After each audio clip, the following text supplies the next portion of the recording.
બડા પંથકના વાછોડા ગામના પાટિયા પાસેથી વિદેશી દારૂ ઝડપાયો છે, જેમાં પોલીસે એક શખ્સ પાસેથી વિદેશી દારૂની 12 બોટલ કબજે કરી હતી। બગવદર પોલીસ સ્ટેશનનો સ્ટાફ બગવદરથી ખીસ્ત્રી ગામના રોડ પર પેટ્રોલિંગ કરી રહ્યો હતો।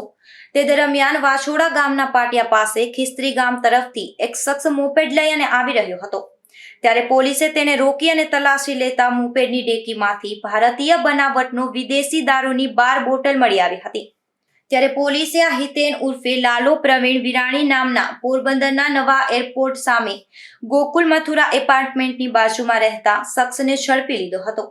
બાદમાં તેની આકરી પૂછપરછ કરતા આ ભારતીય વિદેશી બનાવટનો દારૂનો જથ્થો તેને કાના જેસા ઘેલિયા નામના રાણપર ગામ ધામણી નેજ ખાતે રહેતા શખ્સે આપ્યો હોવાનું ખુલતા પોલીસે કાના સામે પણ કાર્યવાહી હાથ ધરી હતી। ધીરુભાઈ નિમાવત, ગુજરાત ન્યૂઝ, બગવદર।